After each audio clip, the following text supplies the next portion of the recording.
The harsh fluorescent lights of the terminal hummed with a low, buzzing sound that seemed to vibrate right against Captain David's skull.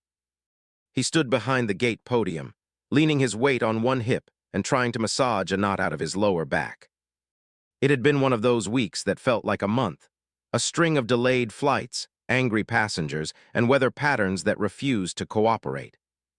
He looked at the clock on the wall, then down at his watch just to double-check. Still 40 minutes until boarding. He let out a long, heavy sigh that no one else heard. David was a veteran pilot. He had been flying for this major airline for nearly 20 years, and usually he loved the job. He loved the view from 35,000 feet and the feeling of taking a massive metal bird into the sky. But today, the uniform felt too tight, and the cap on his head felt like it weighed 10 pounds. He just wanted to get this flight to Los Angeles over with. He wanted to get to the hotel, take a hot shower, and sleep for 12 hours straight. The terminal was crowded even for this early in the morning. People were everywhere. A businessman in a tailored suit was shouting into his phone about stocks. A mother was trying to wrestle a stroller folded while her toddler cried for a snack. The air smelled like strong coffee, floor wax, and that specific stale scent of recycled air that every airport in the world seems to share.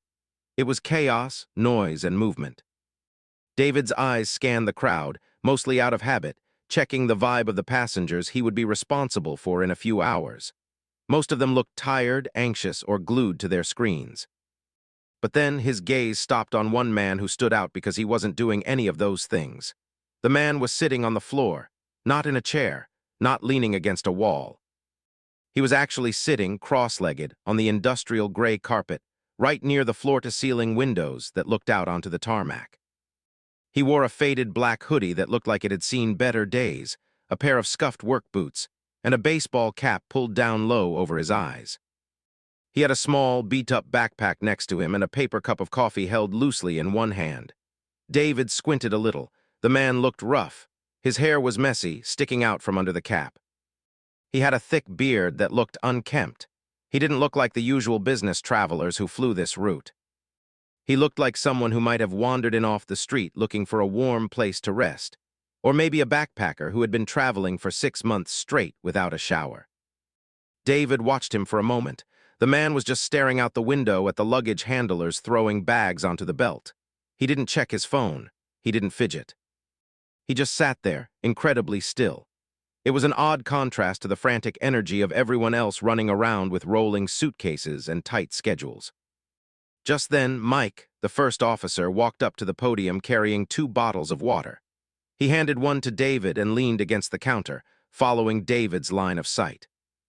"Long morning, huh?" Mike asked, twisting the cap off his water. "You have no idea," David said, taking a sip. "My back is killing me, and I think the coffee in the break room is actually just mud." Mike chuckled and looked out at the crowd. Then he spotted the guy on the floor, too. "Who's that? Is he a non-rev? One of the staff trying to catch a ride?" David shook his head, a small, cynical smile forming on his face. He felt a spark of amusement at the sight. It was just so absurd. "I don't think so. Look at him. He looks like he's camped out for a rock concert, not a flight to Lax. Probably lost his ticket and doesn't know what to do with himself." The fatigue of the week made David feel a little bit meaner than usual. He leaned in closer to Mike, lowering his voice so the gate agents wouldn't hear. "I mean, look at the boots. They look like he's been hiking in a swamp. And that hoodie. I think that's actual grease on the side." Mike laughed, a short, tired sound. "Maybe he's just going to see if he can get a job loading bags. He looks like he belongs out there more than he does in first class." "You're probably right," David said, feeling a bit of his stress melt away in the shared joke. "I'd give it 50-50 odds he tries to sneak onto the plane, or maybe he just likes the carpet." It felt good to laugh about something simple. In their world, where everything had to be precise, by the book, and professional all the time, seeing someone who just didn't fit the mold was funny. David looked at the man one last time. From this distance, the guy looked lonely, out of place, and kind of pathetic in a funny sort of way. Just another random passenger who didn't know how to travel properly. "All right, let's get this show on the road," David said, straightening his uniform and checking his reflection in the dark glass of the terminal window. "I'm going to go do the pre-flight check." "You finished the paperwork. Already done?" Mike said, taking a final sip of water. "I'll see you up there." David grabbed his flight bag and turned away from the window. He walked past the rows of rigid plastic seats, past the families and the business people, feeling a little bit lighter after the laugh. He didn't look back at the man on the floor. In David's mind, the story was already written. The guy was just a scruffy traveler, nobody important, a punchline to a joke shared between two tired pilots. He had no idea that in a few minutes, his opinion was going to be turned completely upside down, and he would be feeling very, very different about the man sitting on the carpet. The loud, metallic chime of the announcement system echoed through the terminal, cutting through the low hum of conversations. A woman's voice came over the speakers, clear but slightly static, announcing that Flight 402 to Los Angeles was now ready for boarding. The agent standing at the podium began organizing the printed slips, and a line started to form immediately near the door. It was the usual mix of eager travelers and people who looked like they just wanted the day to be over. Captain David stood by the entrance of the jet bridge, adjusting his uniform jacket. He put on his captain's face, a neutral, professional expression that was meant to reassure passengers that he was in complete control of the massive machine they were about to step into. Beside him, Mike was checking the paperwork one last time, his clipboard held against his chest. "Here we go," Mike said, glancing up. "Full flight today.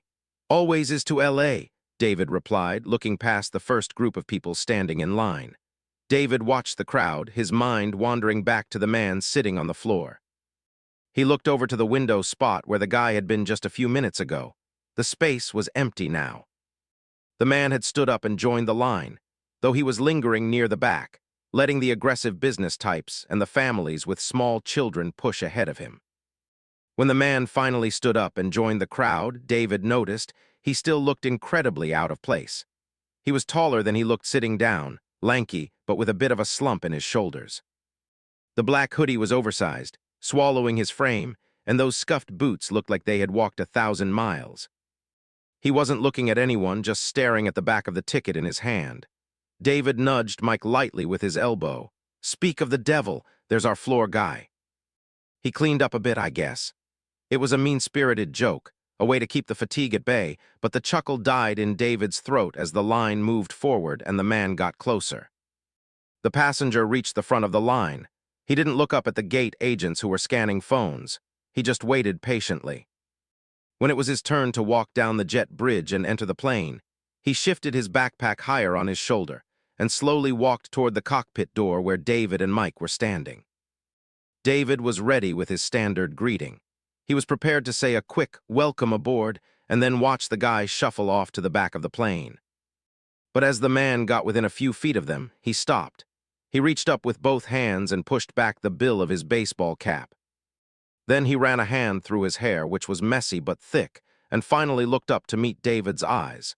The air seemed to leave the immediate area. David felt his stomach drop, all the way down to his shoes. The face looking back at him wasn't the face of a homeless man or a confused traveler. It was one of the most famous faces on the planet. The sharp, defined jawline, the nose that had been broken in a hockey game years ago, those deep, soulful eyes that looked like they carried the weight of the world. It was unmistakable. It was Keanu Reeves. David froze. His mouth opened slightly, but no sound came out. He looked over at Mike, whose eyes had gone wide as saucers. Mike looked like he had just seen a ghost. They both recognized him instantly, and in that exact second, the memory of their conversation from 5 minutes ago came crashing back into David's mind with the force of a physical blow. He heard his own voice in his head. "I'd give it 50-50 odds he tries to sneak onto the plane.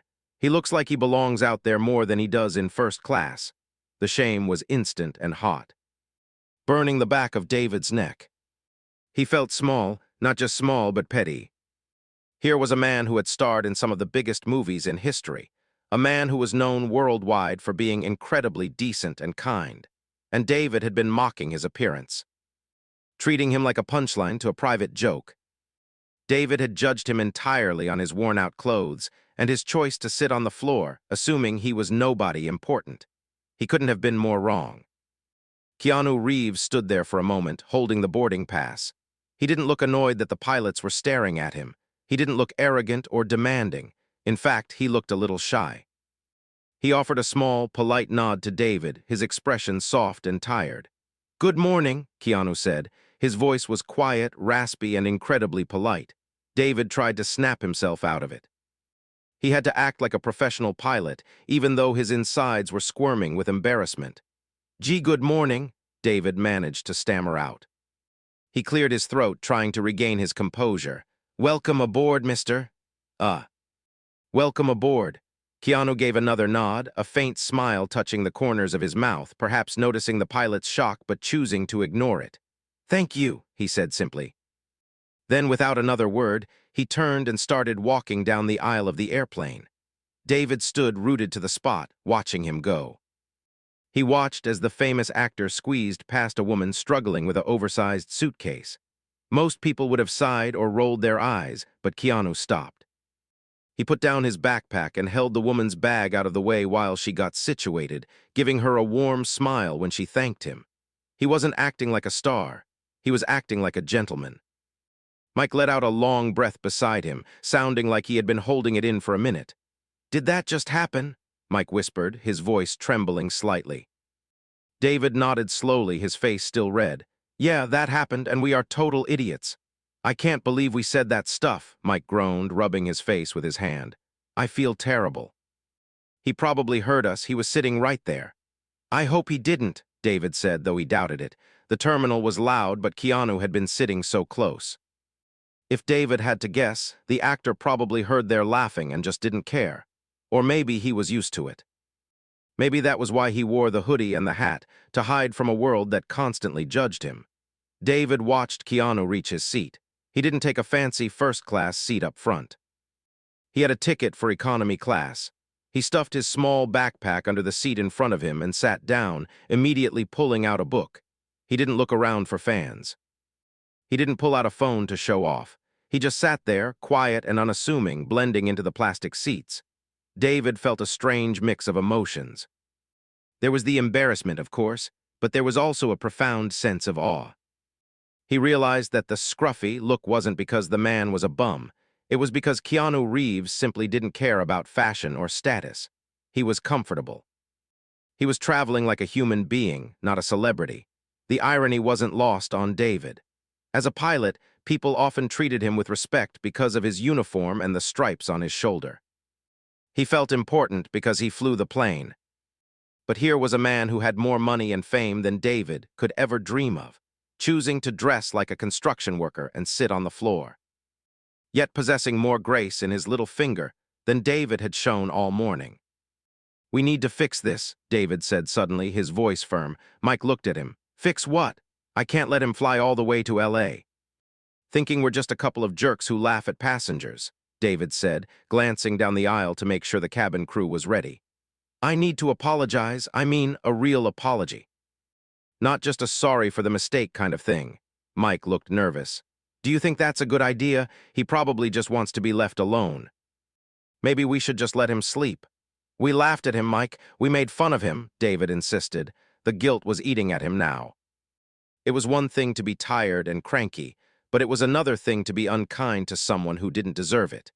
"If I were him, I'd want to know the crew wasn't making fun of me behind my back.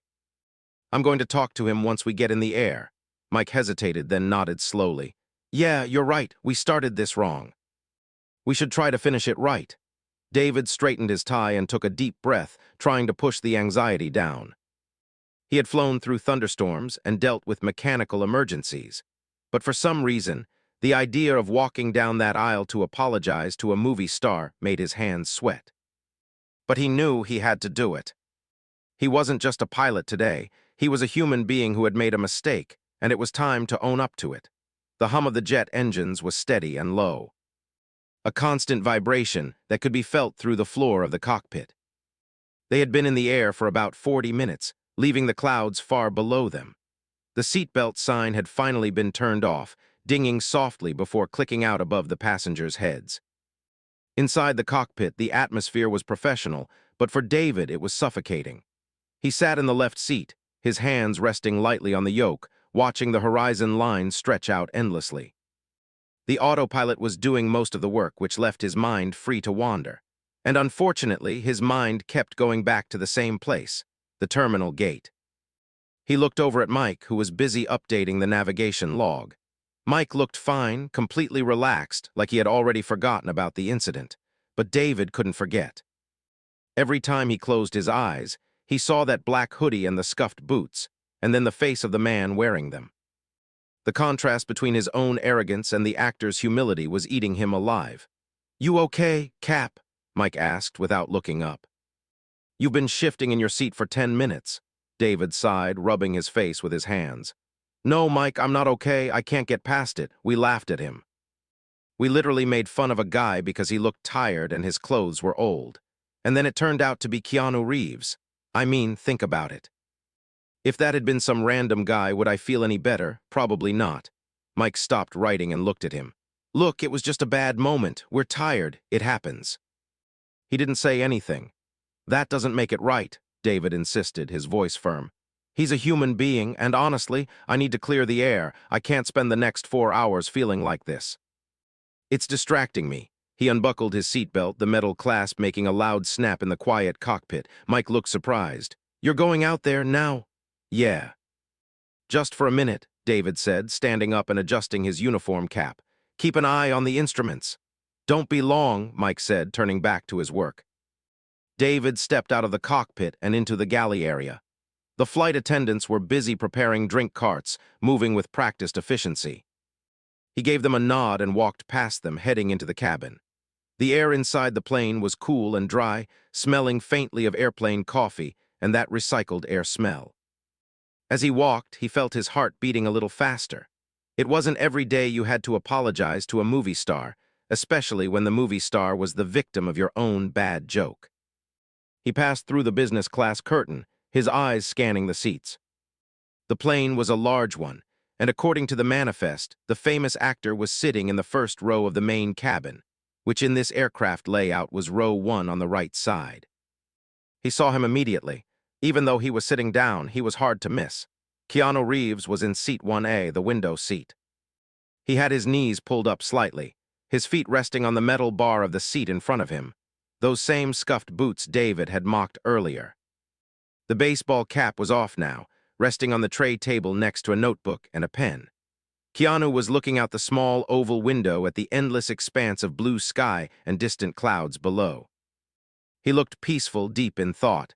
He wasn't checking his phone. He wasn't wearing headphones. He was just looking out at the world. David stood in the aisle for a moment, hesitant. He didn't want to disturb him, but then he remembered the knot of guilt in his stomach. He took a deep breath and stepped forward, gently blocking the aisle so no one would bump into him.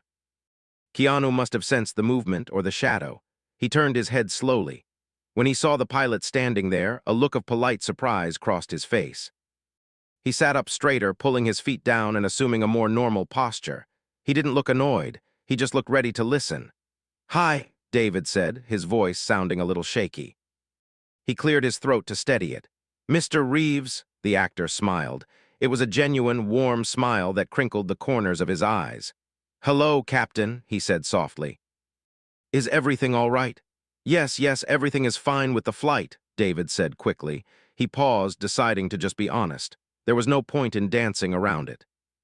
"Actually, I came out here because I needed to speak to you. Earlier at the gate, my co-pilot and we were standing near the podium." Keanu watched him, his expression calm and attentive. He didn't interrupt. David continued, feeling the heat rise in his cheeks. "We saw you sitting on the floor and, I'm ashamed to say this, we made some comments about you. We laughed at your clothes and the way you looked. We assumed you were, well, just a random passenger who was down on his luck." David looked him in the eye. "We were incredibly rude. And I want to apologize. It was unprofessional and more importantly, it was just mean. I am so sorry." The silence in the cabin around them seemed to stretch out. A baby cried a few rows back, but it felt far away. David braced himself for a cold stare or a dismissal. He deserved it. He had judged a book by its cover, and he had been wrong. But Keanu didn't get angry. He didn't look offended. Instead, he let out a soft, low chuckle. It wasn't a mocking laugh. It was a kind laugh, like he was sharing a joke with a friend. "Captain, please," Keanu said, waving his hand gently in the air to brush off the apology. "You really don't have to worry about it, honestly." David blinked. He hadn't expected that. "But I was. I was wrong about you." "You were tired," Keanu said simply. He leaned back in his seat, his voice staying low so the other passengers wouldn't hear. "And to be fair, you were right.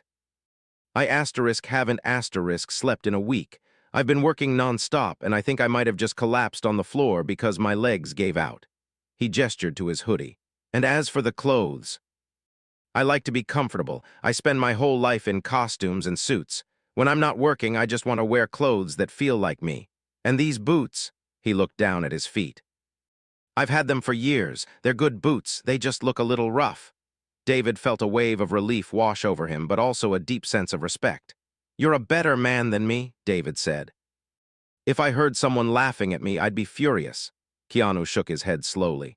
"Life is too short for that, isn't it? We're all just trying to get from point A to point B. Sometimes we're tired. Sometimes we're grumpy. We're all human." He looked up at David, his eyes incredibly sincere. "Thank you for coming back here to tell me, though. That took guts."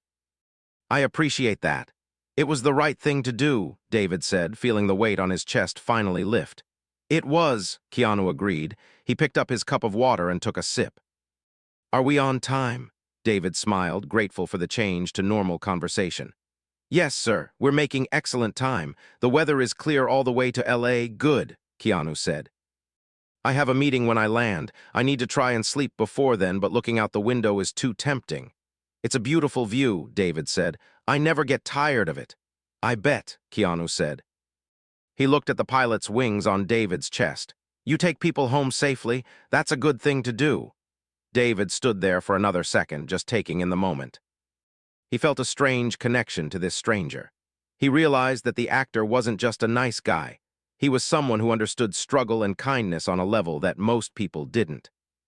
The random passenger he had laughed at was actually teaching him a lesson about humanity. "Well," David said, stepping back into the aisle, "I won't disturb you any longer. Try to get some rest, mister." "Reeves, please," Keanu said, closing his eyes and leaning his head back against the headrest, a faint smile still on his face. "Call me Keanu," David nodded. "Get some rest, Keanu." He turned and walked back up the aisle, his steps feeling lighter than they had all day. The guilt was gone, replaced by a warm feeling of gratitude. As he reached the cockpit door, he looked back one last time. Keanu Reeves was already drifting off to sleep, head tilted slightly to the side, looking nothing like a movie star and everything like a man who just needed a break. David opened the door and stepped inside, ready to fly the plane with a clear mind and a full heart. The flight continued smoothly through the darkening sky, the sun having dipped below the horizon hours ago. Now outside the small plastic windows, there was nothing but the deep, velvety black of the night and the occasional blinking light of a distant plane. Inside the cabin, the mood had shifted from the frantic energy of boarding to a quiet, rhythmic stillness. Most of the passengers were sleeping, their heads resting against the small, oval pillows the airline provided. The reading lights were mostly off, creating a dim, cave-like atmosphere broken only by the glow of a few screens. David sat in the cockpit, watching the green lines of the navigation screen dance in front of him. The autopilot was holding the course steady. It was a good flight, maybe the smoothest one he'd had all month. But despite the calm air, he found himself fidgeting again. His conversation with Keanu earlier had cleared the heavy fog of guilt, but it had also sparked something else in him. A curiosity, a need to understand the man who handled judgment with such grace. He looked at the clock. They were about 2 hours away from landing in Los Angeles. The drink service had ended long ago, and the lead flight attendant was taking her break in the jump seat. It was the perfect time to stretch his legs. "I'm going to take a walk around the cabin," David said to Mike, who was half dozing with a magazine on his lap. "Just to check on everything." Mike mumbled a sleepy agreement, not looking up. David unstrapped his harness and stood up. The automatic hiss of the cockpit door opening made a few heads turn in first class, but he ignored them. He needed to move. He needed to feel the vibration of the floor under his feet. He walked slowly through the business class section. The passengers here were reclined in their pod-style seats, wrapped in thick duvets, eye masks on. It looked peaceful, expensive. But as David moved past the thick curtain that separated the cabins, the air felt different. It was tighter, more cramped. This was economy class, where the seats were smaller and the people were packed closer together. And there he was. Keanu Reeves was sitting in the same seat. 1A, he wasn't asleep. His reading light was on, casting a small cone of yellow brightness over his tray table. He wasn't watching a movie. He wasn't looking at his phone. He was holding a small, folded piece of paper in his hands. He was staring at it intensely, his brow furrowed, as if the words written there were a puzzle he couldn't quite solve. David slowed his pace as he approached. He didn't want to disturb the man, but he also felt drawn to him. The actor looked incredibly vulnerable in that moment. He wasn't the action hero blowing things up, and he wasn't the cool celebrity walking a red carpet. He just looked like a lonely man reading a letter that maybe he didn't want to read. David stopped a few feet away. Keanu must have sensed the movement, because he quickly folded the paper and shoved it into his pocket, looking up with a start. His guard went up instantly, his body tensing, ready for whatever was coming, probably a fan asking for a selfie or an autograph. But when he saw it was just the pilot, his shoulders dropped. He let out a breath he seemed to have been holding. "Sorry," David whispered, keeping his voice low so as not to wake the sleeping teenager in the seat next to Keanu. "I didn't mean to startle you. I'm just doing my rounds." Keanu rubbed his face, offering a tired but genuine smile. "No problem, Captain, I was just thinking." David gestured to the empty space near the galley. "Mind if I stand here for a second? My back is killing me." "Please," Keanu said, gesturing to the metal bulkhead. "Stretch away." David leaned against the wall, crossing his ankles. He looked at Keanu, really looked at him. Up close, he could see the deep lines around the actor's eyes. It wasn't just age, it was the look of someone who had carried a lot of heavy things in his life. "You seem deep in thought," David said gently. "Trouble sleeping?" Keanu looked down at his hands.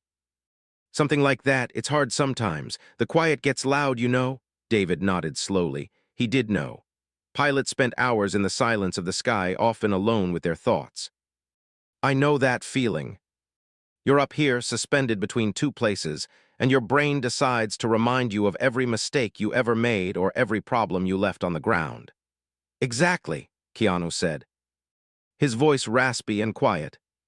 "That's exactly it. It's like, when you're on the ground, everyone wants a piece of you. They want the Keanu from the movies. They want the smile. They want the guy who can do no wrong. But up here in this metal tube, there's nowhere to hide from yourself." David was surprised by how open he was being. He had expected polite small talk, not this raw honesty. "That sounds exhausting," David said, "always having to be on." "It is," Keanu admitted. He looked out the window at the darkness. "People look at me and they see a lucky guy. They see fame and money. And don't get me wrong, I'm grateful. I know I'm lucky. But there are days, like today, when I just want to be the guy in the dirty hoodie who sits on the floor because his feet hurt. I want to be invisible." He turned back to David, his eyes piercing. "You know, earlier when you and your co-pilot laughed, it actually stung a little. But not because you were mean. It stung because, for a second, I felt like you saw the real me. You saw a guy who looked messy, and as much as I wanted to be offended, I also kind of liked it. It was real." David felt a lump form in his throat. "I'm sorry for that part, I really am. But I understand what you mean. We all wear uniforms, don't we? Mine is this shirt and the stripes on my shoulder. People see that and they assume I have it all together. They assume I'm fearless and perfect. But inside, I'm just a guy who worries about his mortgage and gets a sore back and gets cranky when he's tired." Keanu smiled, a brighter smile this time. "Exactly, you're the captain, you're in charge. If this plane goes down, you're the hero, but the pressure of that, the weight of all these lives. It's a heavy uniform to wear." They stood there for a moment in the quiet hum of the plane. The conversation wasn't about movies or aviation. It was about the burden of expectations. It was about the isolation that comes with having a job that defines you in the eyes of strangers. "It's funny," David said after a while. "I flew here with a headache, feeling sorry for myself, thinking about how much I hate my schedule today. Talking to you, it puts things in perspective. We're all just trying to get through the shift, aren't we?" Keanu nodded. He reached into his pocket and pulled out the folded piece of paper again, smoothing it out on his tray table. It wasn't a letter. David could see now that it was a sketch. It was a rough pencil drawing of a view from a window, maybe a view from a hotel room looking out over a city. "I draw sometimes," Keanu said softly, his eyes on the paper. "It helps me slow down. I'm not great at it, but it helps." "It looks good to me," David said honestly. "Looks like a peaceful place." "It was," Keanu said. He stared at the drawing for a long second, then carefully refolded it and put it back in his pocket. He seemed to make a decision in that moment to put the heavy thoughts away. He looked up at David, his expression clearing. "Thank you, Captain," Keanu said. "Thank you for stopping to talk. And not just for the apology earlier, but for treating me like a normal guy. That's the rarest thing in my world." David pushed himself off the wall, standing up straight. "The pleasure was mine, Keanu. Honestly, it's not every day I get to have a real conversation with a passenger. Usually it's just complaints about the legroom." Keanu chuckled, a low, warm sound. "The legroom is terrible. I won't complain to you, though. I know you don't design the seats." "I wish I did," David said. "I'd make them all bigger." "Get some good rest, Captain," Keanu said, settling back into his seat and pulling his hood up slightly, signaling that he was ready to try and sleep again. "Safe landing. You get some rest too," David said. David turned and walked back down the aisle toward the front of the plane. He felt different now. The resentment he had been carrying about the long hours and the rude passengers had evaporated. He realized that everyone on this plane, every single person, was fighting a battle he knew nothing about. The businessman in first class, the crying baby, the tired mother, and the famous movie star in the worn-out hoodie. They were all just humans, suspended in the dark, trying to find their way to a safe landing. He reached the cockpit door and punched in the code.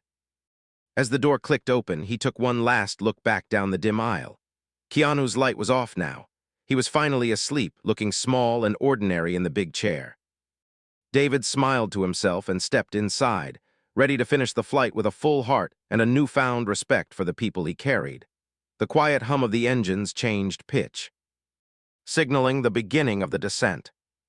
The fastened seatbelt sign dinged above, illuminating the small YELLOW Chinese letter.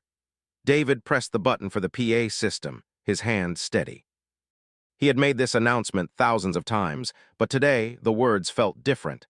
"Ladies and gentlemen, this is your captain speaking. We have started our initial descent into the Los Angeles area. The weather is clear. The temperature is a mild 70 degrees, and we expect to be at the gate in about 20 minutes. Please check around your seat for any personal items you may have brought on board." As he released the button, he looked over at Mike. "Looks like a smooth approach." "Runway 25L is clear," Mike nodded, focused on the instruments. "Copy that. Wind is calm, easy landing." David took a deep breath. He wasn't nervous about the landing, he was a professional. But he felt a strange sense of reluctance. This flight, which had started with bitterness and cynicism, had turned into something profound. He didn't want it to end. He wanted to hold onto this feeling of connection a little longer.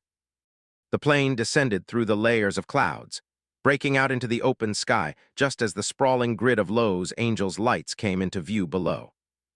It looked like an ocean of amber and white diamonds, stretching all the way to the dark Pacific Ocean. It was a beautiful sight, one that David usually appreciated only for its navigational significance. Tonight he looked at it with a sense of wonder, imagining what the city looked like through Keanu's eyes. With a gentle thud and the screech of tires on asphalt, the main wheels touched down. The reverse thrusters roared, slowing the massive machine, and the passengers let out a collective sigh of relief. The plane taxied off the runway, eventually making the slow turn toward the terminal. Once the seatbelt sign pinged off, the cabin erupted into chaos. The sound of 100 seatbelts clicking open at once was followed immediately by the rush of people standing up to grab their bags from the overhead bins. Phones were turned on, the glow of screens lighting up faces as people checked messages and emails. David unbuckled and stood up. "I'll man the door," he told Mike. "You handle the paperwork." "Sure thing," Mike said, already organizing his clipboard. David walked to the front of the plane and took his position by the flight deck door. The jet bridge was connecting to the aircraft with a loud clank, and the main door was about to be opened. He watched the passengers file out. Most of them were in their own worlds, rushing past him with headphones on, eyes glued to phones or shouting over their shoulders to family members waiting for them. A few gave a polite nod or a quick thanks as they walked by, but the interactions were brief and transactional. He waited. The front cabin emptied out. He knew Keanu was still in seat 1A. He wasn't the type to push his way to the front. He would wait until the rush died down. Finally, the stream of passengers thinned out. A family with 3 tired kids were the last to pass David, and then the aisle was clear. David looked down the long, narrow cabin. There was Keanu standing up now. He had his worn-out backpack on one shoulder and his hands in his pockets. He didn't look like a movie star leaving a flight. He looked like a ghost passing through a station. He walked up the aisle at a leisurely pace, taking his time. When he reached the front, he stopped in front of David. "Welcome to Los Angeles," David said softly, breaking the formal protocol just a little. He felt a genuine smile spread across his face. Keanu stopped and looked at him. For a second, the famous mask fell away completely, and he just looked like a tired traveler who was glad to be on solid ground. "It is good to be down," he said, his voice raspy but clear. "Thank you for the smooth landing. It was perfect." David nodded. "My pleasure, and thank you for the talk earlier. It meant a lot to me." Keanu shifted his weight, looking a little shy again. "It meant a lot to me, too. You're a good man, Captain. You're doing a hard job, and you're doing it with a good heart. Don't let the grind take that away from you." "I'll try not to," David said. He stuck out his hand. Keanu took it. It was a firm, solid grip. No pretense, no flashiness, just a handshake between 2 men. "Safe travels, Keanu." "Safe skies, Captain," Keanu replied. He turned and walked toward the open aircraft door. He didn't look back. He didn't wave to the flight attendants or make a grand exit. He simply stepped onto the jet bridge and vanished toward the terminal, disappearing into the anonymity of the airport like a drop of water returning to the ocean. David stood there for a long moment, looking at the empty doorway where the actor had just been. The plane was quiet now. The cleaning crew would be boarding soon to scrub the floors and collect the trash, erasing all evidence of the passengers who had sat here just moments ago. Mike came up behind him, stretching his arms. "He's gone." "Yeah," David said, "he's gone." "He was really nice," Mike said, leaning against the bulkhead. "It's crazy. You see these people on billboards and in movies, and you think they're on a different planet, but he's just a guy." "He's a guy with a lot of wisdom," David corrected him. "I learned something today, Mike. I really did." "What's that?" "That we need to stop judging the book by the cover," David said, looking down the aisle at the empty, worn seats. I laughed at him because he looked messy and tired. I thought he was a nobody. But he had more class and kindness in his little finger than most of the people in first class who spend their whole lives trying to look perfect. Mike nodded thoughtfully. "Yeah. Good reminder for the next time we see someone sleeping on the floor." David chuckled softly. "Yeah, definitely." He turned back to the cockpit to gather his things. As he picked up his flight bag, he felt lighter. The cynicism that had been weighing him down all week was gone. He realized that every single person who stepped onto his plane was carrying a heavy load, some visible, some hidden. The businessman shouting into his phone was scared of losing his job. The mother with the crying baby was exhausted and overwhelmed. And the man in the dirty hoodie was carrying the weight of the world, yet still found the grace to be kind to a pilot who had mocked him. David stepped out of the aircraft and into the bright, artificial lights of the jet bridge. He walked toward the terminal, his stride purposeful. He didn't know what his next flight would hold, or what kind of passengers would board his plane. But he knew one thing for sure: he would never look at a random passenger the same way again. He would look for the human being underneath the uniform or the hoodie or the expensive suit. And he would treat them all with the respect they deserved, just like Keanu had treated him. The automatic glass doors of the terminal slid open, and David walked out into the busy airport, ready to face the world with a new perspective and a full heart.